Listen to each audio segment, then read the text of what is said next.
የምህንድስና ጥበብ የመጨረሻው ጥግ ላይ ደርሷል። ዛሬ የምንመለከተው ተራ አውሮፕላኖች አይደሉም። የሰማይ ላይ አውሬዎች፣ የዲጂታል ዘመን ተዋጊዎችና የሀገራት የጥንካሬ መለኪያ የሆኑትን የዓለማችን እጅግ ዘመናዊ ጀቶችን ነው። በዚህ 2026 ዓመተ ምህረት የአየር ላይ የበላይነት ማለት ጦርነትን ገና ሳይጀምር ማሸነፍ ማለት ነው። ከአሜሪካው የሚስጥር ቁልል እስከ ሩሲያው አስደናቂ የአየር ላይ ሰርከስ፣ ቻይናው ኃይል ድራገን እስከ አውሮፓው ድንቅ ጥበብ ድረስ ዛሬ በቴክኖሎጂው ዓለም ያስደመሙ ዋጋቸው አቅምን የፈተኑና በብቃታቸው ተወዳዳሪ የሌላቸውን 5 የዓለማችን እጅጉ ዘመናዊና ፈጣን የጦር ጀቶችን ከነሙሉ ዝርዝራቸው ይዘንላችሁ ቀርበናል። ታዲያ ቁጥር 1 ላይ የተቀመጠውን የአሜሪካ ለማንም ሀገር ላለመሸጥ በሕግ ያገደችው አስገራሚ ጀት ስታዩ በእርግጥም ትገረማላችሁ። ታዲያ ዝግጁ ናችሁ? አሁን ወደ ሰማያዊ ዓለም እንውሰዳችሁ። በአምስተኛ ደረጃ ላይ የምንመለከተው F-50EX የሰማይ መጋዘን። በዘመናዊ የጦር ጀቶች ዓለም ውስጥ የራዳር ስውርነት እንደ ትልቅ መመዘኛ ቢወሰድም ይህ ጀት ግን ያንን ሕግ ሰብሮ ወጥቷል። F-15EX የሰማይ መጋዘን የሚል ቅጽል ስም የተሰጠው ያለ ምክንያት አይደለም። ይህ ጀት በአየር ላይ የሚደረገውን የጦርነት ታሪክ የቀየረ፣ ጥንካሬን ከቴክኖሎጂ ጋር ያጣመረ ድንቅ የምህንድስና ውጤት ነው። አብዛኞቹ አምስተኛ ትውልድ ጀቶች እንደ F-35 በራዳር እንዳይታዩ ሲባል ሚሳኤሎቻቸው በሆዳቸው ውስጥ ተደብቆ ይይዛሉ። ይህም የሚይዙትን ሚሳኤል ቁጥር ከ4 እስከ 6 ይገድበዋል። F-50EX ግን ሚሳኤሎቹን በክንፎቹ ስር በብዛት ተሸክሞ ይበራል። በአንድ ጊዜ እስከ 22 የአየር ላይ ሚሳኤሎችን መሸከም ይችላል። ይህ ማለት እንደ F-50EX የጠላት ሙሉ የአየር ኃይል ቡድንን የማጥፋት አቅም አለው ማለት ነው። ምንም እንኳን በራዳር ቢታይም EPAWSS የተሰኘ እጅግ ዘመናዊ የመከላከያ ስርዓት የጠላትን ራዳር በማወክ በማደናገር ጀቱ ሳይመታ ተልዕኮ እንዲፈጽም ይረዳዋል። በሰዓት ከ3000 ኪሎ ሜትር በላይ ይበራል። ይህ ፍጥነት ከድምፅ ፍጥነት 2 እጥፍ ተኩል ይፈጥናል ማለት ነው። ይህም በጠላት ክፍል ውስጥ በፍጥነት ገብቶ ጥቃት በመሰንዘር ሚሳኤል በሚተኩስበት ጊዜ በቀላሉ ለማምለጥ ያስችለዋል ማለት ነው። ታዲያ ለአንዱ ጀት ስንት ይከፈላል ብላችሁ መጠየቃችሁ አይቀርም። የF-50EX ዋጋ እንደ ትዕዛዙ ብዛት እንደሚታጠቀው መሳሪያ ቢለያይም የአንዱ ዋጋ በአማካኝ ከ94 ሚሊዮን እስከ 97 ሚሊዮን የአሜሪካ ዶላር ይገመታል። ምንም እንኳን ዋጋው ውድ ቢመስልም የጥገና ወጪው ዝቅተኛ መሆኑ ለረዥም ዓመት ወይም እስከ 20,000 የበረራ ሰዓት ማገልገል መቻሉ ለሀገራት ተመራጭ ያደርገዋል። በአራተኝነት ደግሞ የምንመለከተው ሱኮይ ሱ-57 የሰማዩ ኮብራ። የአሜሪካን የF-22 የበላይነት ለመቀናጀት ሩሲያ የገነባችው ጀት በኔቶ መጠሪያ ስሙ ፌለን ወይም ወንጀለኛው ተብሎ ይጠራል። ይህ ስም የተሰጠው ዝም ብሎ አይደለም። በጦርነት ሜዳ ላይ ባለው እጅግ አደገኛና ያልተጠበቀ እንቅስቃሴ ጠላትን ግራ ስለሚያጋባ ነው። ታዲያ ጀት ለምን አደገኛ ተባለ? የሱ-57 ዋነኛ መሳሪያው ራዳርን መሰወሩ ብቻ አይደለም። በአየር ላይ የሚያሳየው ሱፐር ማኒቬራቢሊቲ ወይም ድንቅ የመተጣጠፍ ብቃት ነው። የዚህ ጀት ሞተሮች 3D ትረስት ቫክቶሪንግ የተሰኙ ቴክኖሎጂ አላቸው። ይህ ማለት የሞተሩ አፍንጫዎች ወደ ላይ፣ ወደ ታችና ወደ ጎን መዞር ይችላሉ። ይህም ጀቱ እንደ ወፍ በአየር ላይ እንዲቆም፣ በድንገት ወደ ኋላ እንዲመለስና እንደ ኮብራ እባብ ቀጥ ብሎ እንዲቆም ያስችለዋል ማለት ነው። አብዛኞቹ ጀቶች ወደፊት ብቻ ነው የሚያዩት። ሱ-57 ግን በጎኖቹ ላይ የተቀበሩ ራዳሮች ስላሉት ወደ ጎን እየበረረ ጠላትን መከታተልና መምታትም ይችላል። ታዲያ ይህም ጀት በሰዓት 2135 ኪሎ ሜትር የመብረር አቅም አለው። የራዳርን ሞገዶች ወደ ተለያዩ አቅጣጫዎች የሚበትን ልዩ ዲዛይንና የገጽታ ቅባትም አለው። የሱ-57 አንዱ የሚገርመው ነገር ከምዕራባውያን ጀቶች አንጻር ያለው ዋጋ ነው። የአንድ ጀት ዋጋ በአማካኝ ከ35 ሚሊዮን እስከ 50 ሚሊዮን የአሜሪካ ዶላር ይገመታል። ይህ ዋጋ ከአሜሪካው F-35 በግማሽ ያንሳል። ነገር ግን ሩሲያ ጀቱን በብዛት ለማምረት የሚያስፈልጋት ከፍተኛ የቴክኖሎጂ ግብዓት ዋጋው ወደፊት ሊያሰቅለው ይችላል ተብሎ ይገመታል። በሶስተኛ ደረጃ ላይ ደግሞ የተቀመጠው ቸንግዱ ጄ20 ኃያሉ ድራገን። በደረጃ 3 ላይ የተቀመጠው የቻይናው ጂ20 ማይቲ ድራገን። ይህ ጀት በምዕራባውያን ዘንድ ትልቅ ድንጋጤ የፈጠረ ነው። ምክንያቱም ቻይና በአጭር ጊዜ ውስጥ ከአሜሪካው ኤፍ-22 ጋር የሚወዳደር የራዳር ስውር ጀት ሰርታ ትመጣለች ተብሎ ስላልተገመተ ነበረ። ጂ20 ልክ እንደ ስሙ ድራገን ግዙፍና ረጅም ነው። ዲዛይኑ ከሌሎቹ ጀቶች ለየት የሚያደርገው ከፊት ለፊት ያሉት ትንንሽ ክንፎቹ ናቸው።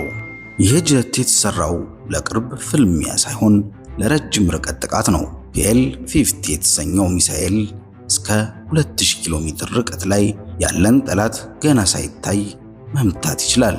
ይህ ማለት ጠላት ሳይነቃ ገዳዩ ድብደባ ማድረስ ይችላል እንደማለት ነው። ጂ20 ልክ እንደ ኤፍ-35 በዙሪያ ያሉት መረጃዎችን ሰብስቦ ለሌሎቹ ጀቶችና መርከቦች የሚያጋራበት የዲጂታል ትስስር ዳታ ሊንክ አለው። ይህ ጀት በሰዓት 2400 ኪሎ ሜትር አካባቢ ይበራል። ቻይና የራዳር ሰውነትን ቴክኖሎጂን ከአሜሪካ ሰርቃለች ተብሎ ብትታማም ጂ20 ግን የራሱ የሆነ ልዩ የራዳር ሞገዶችን የማሳሳት ጥበብ አለው። ታዲያ የዚህ ድራገን ዋጋ ስንት ነው? የቻይና ምርቶች በአብዛኛው ርካሽ ቢሆኑም ጂ20 ግን እጅግ ውድ ከሚባሉ የጦር መሳሪያዎች አንዱ ነው። በአማካኝ ከ110 ሚሊዮን እስከ 120 ሚሊዮን የአሜሪካ ዶላር ይገመታል። የቻይና መንግስት ይህ ትልቅ መዋለ ንዋይ ቢሆንም በታይዋንና በደቡብ ቻይና ባህር ላይ ያላትን የበላይነት ለማረጋገጥ የግድ አስፈላጊ መሳሪያ ሆኖላታል። በሁለተኝነት የምንመለከተው ኤፍ-35 ላይቲንግ 2 የሚበር ኮምፒውተር ይሉታል። ወደ ዝርዝራችን ሁለተኛ ደረጃ ስንመጣ የምናገኘው ጀት ብቻ ሳይሆን በአየር ላይ የሚበር ኮምፒውተር ነው። ኤፍ-35 አሜሪካና አጋሮቿ የወደፊቱን ጦርነት ለማሸነፍ የገነቡት ድንቅ መሳሪያ ነው። ይህ ጀት ለምን እንደ ግሩፕ ውይይት መሪ እንደሚቆጠር ስናይ ነገሩ ይበልጥ ይገርማቸዋል። በመጀመሪያ ለምንድን ነው የሚበር ኮምፒውተር የተባለው? የኤፍ-35 ትልቁ ጉልበት ፍጥነቱ ወይም የያዘው ሚሳኤል ሳይሆን ሴንሰር ፊውዥን የተሰኘ መረጃ የማቀናጀት ብቃቱ ነው። ይህ ጀት ሜዳ ላይ እንዳለ ዋይፋይ ራውተር ነው። በዙሪያው ያሉትን የጠላት መርከቦች፣ ታንኮች፣ ሌሎች ጀቶች መረጃ ሰብስቦ በአቅራቢያው ላሉ የጦር ጓዶቹ በሙሉ ያጋራል። ሌሎች አብራሪዎች ማየት የማይችሉትን ነገር እርሱ አይቶ ይነግራቸዋል። ለዚህ ነው የግሩፕ ውይይት መሪ የሚባለው። ሌላው በጣም የሚያስገርመው ነገር የአብራሪው የራስ ቁር ብቻውን 400,000 የአሜሪካ ዶላር ያወጣል። ይህ ቁር ከአውሮፕላኑ 6 ካሜራዎች ጋር የተገናኘ በመሆኑ አብራሪው ወደ ታች ሲመለከት የአውሮፕላኑ ወለል ሳይሆን በመሬት ላይ ያለውን ነገር በቀጥታ እንዲያይ ያስችለዋል። ኤፍ-35 በሶስት የተለያዩ ስልቶች ይመረታል። አንደኛው ኤፍ-35ኤ ለመደበኛ አየር ኃይል በከፍተኛ ፍጥነት የሚበር፣ በሁለተኝነት ደግሞ ኤፍ-35ቢ እንደ ሄሊኮፕተር ቀጥ ብሎ መነሳትና ማረፍ የሚችል ለባህር ኃይል መርከቦች የተሰራ፣ በሶስተኝነት ደግሞ ኤፍ-35ሲ በባህር ላይ ተሸካሚ መርከቦች ላይ እንዲያርፉ ተደርጎ በጠንካራ ክንፍ የተሰራ። ኤፍ-35 በዓለም ላይ በብዛት መሸጥ ላይ ያለ የአምስተኛው ትውልድ ጀት ነው። እስካሁን ከ1000 በላይ ጀቶች ተመርተው የታጠቁት በትዕዛዝ ላይ ያሉ ሀገራትም ይገኛሉ። አሜሪካ፣ እንግሊዝ፣ እስራኤል፣ ጣሊያን፣ ጃፓን፣ አውስትራሊያ፣ ኖርዌይ፣ ኔዘርላንድ፣ ደቡብ ኮሪያ፣ ፖላንድ፣ ቤልጂየም፣ ዴንማርክ፣ ካናዳ፣ ጀርመን፣ ሲንጋፖር እና ፊንላንድ። እስራኤል ይህንን ጀት በጦርነት ላይ ለመጀመሪያ ጊዜ የተጠቀመች ሀገር ናት። ታዲያ የኤፍ-35 ዋጋ እንደ ስሪቱ ቢለያይም በብዛት መመረቱ ዋጋውን ትንሽ እንዲቀንስ አድርጎታል። የኤፍ-35ኤ በአማካኝ 82.5 ሚሊዮን ዶላር ሲሆን ኤፍ-35ቢ ወደ 109 ሚሊዮን ዶላር ይጠጋል። በአንደኝነት ደግሞ F-22 ራፕተር የማይነካው የሰማይ ንጉስ ለአስርተ ዓመታት የዓለማችንን ሰማያት በበላይነት የገዛው አሁንም ድረስ የትኛውም ጀት ሊቀላቀለው ያልቻለ ስም ቢኖር F-22 ራፕተር ነው። ይህ ጀት የተሰራው ለአንድ ዓላማ ብቻ ነው፣ የጠላትን አየር ኃይል ሙሉ በሙሉ መደምሰስ። ለዚህ ነው አሜሪካ ይህንን ጀት ለየትኛውም ሀገር እንዲያውም ለቅርብ ወዳጆቿ እንኳን እንዳይሸጥ በሕግ ያገደችው። ይሄ ጀት ለምን አንደኛ ሆነ?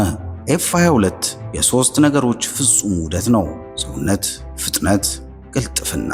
F-22 በራዳር ላይ ሲታይ መጠኑ እንደ ንብ ወይም እንደ ትንሽ ወፍ ሆኖ ነው። ጠላት መኖሩን እንኳን ሳያውቅ ራፕተሩ ሚሳኤሉን ተኩሶ ከአካባቢው ይሰወራል። አብዛኞቹ ጀቶች ከድምፅ በላይ ለመብረር ከፍተኛ ነዳጅ የሚጨርሰውን አፍተርበርነር መጠቀም አለባቸው። F-22 ግን ያለምንም ተጨማሪ ድጋፍ ከድምፅ በላይ በሆነ ፍጥነት ለረጅም ሰዓታት መብረር ይችላል። ይህ ደግሞ በጦርነት ጊዜ በፍጥነት ደርሶ ጥቃት ለመፈጸም ትልቅ ብልጫ ይሰጠዋል። በቅርብ ፍልሚያ ላይ የሞተሩ አፍንጫዎች ወደ ላይ ወደ ታች በመንቀሳቀስ ጀቱ በማይታመን ሁኔታ እንዲተጣጠፍ ያደርጉታል። ይህ ማለት ከጀርባ የመጣን ጠላት በአይን ጥቅሻ ፍጥነቱ ዞሮ ፊት ለፊት መጋፈጥ ይችላል ማለት ነው። በሰዓት 2414 ኪሎ ሜትር ይበራል። 6 የረጅም ርቀት ሚሳኤሎችና 2 የአጭር ርቀት ሚሳኤሎችን ይይዛል። ቅድም እንደነገርኳችሁ ይህንን ጀት ከአሜሪካ ውጪ ማንም ሀገር አልታጠቀውም። አሜሪካ ኮንግረስ እንደ አውሮፓውያን አቆጣጠር 1980 ሕግ በማውጣት የኤፍ-22 ቴክኖሎጂ ወደ ውጭ ሀገር እንዳይሸጥ አግዷል። እንደ እስራኤል፣ ጃፓንና እንግሊዝ ያሉ ሀገራት ለመግዛት ቢጠይቁም አሜሪካ የለም በማለት ጥያቄያቸውን ውድቅ አድርጋባቸዋለች። ኤፍ-22 ምርቱ እንዲቆም የተደረገበት አንዱ ምክንያት እጅግ ውድ በመሆኑ ነው። በአሜሪካ $150 ሚሊዮን ሲሆን የምርመራ የልማት ወጪው ጨምሮ ግን ለአንድ ጀት እስከ $350 ሚሊዮን የወጣበት ሆኖ ተገኝቷል። በአሁኑ ሰዓት አሜሪካ 180 የሚሆኑ ኤፍ-22 ጀቶች ያሏት ሲሆን ያንዳንዳቸው በወርቅ እንደተለበጡ ያህል ውድና ብርቅዬ ናቸው። እንግዲህ ተመልካቾቻችን ከደረጃ 5 እስከ ደረጃ 1 ድረስ የተመለከታችሁት እነዚህ የሰማይ ላይ ነገስታት የሰው ልጅ ምህንድስና ጥበብ በቴክኖሎጂ የበላይነት የደረሰበትን ከፍተኛ ደረጃ የሚያሳዩ ናቸው። እነዚህ አውሮፕላኖች የጦር መሳሪያ ብቻ አይደሉም፣ የሀገራት ጥንካሬ መግለጫ፣ የሳይንስ ውጤትና የሺዎች ድክመት ውጤቶች ናቸው። ከድምፅ በላይ የሚፈጥኑ ፍጥነታቸው፣ ከራዳር የሚሰውሩበት ሚስጥራቸው የዘመናችን ጦርነት መልክ ቀይሮታል። ነገር ግን ዓለም እዚህ ላይ አታቆምም።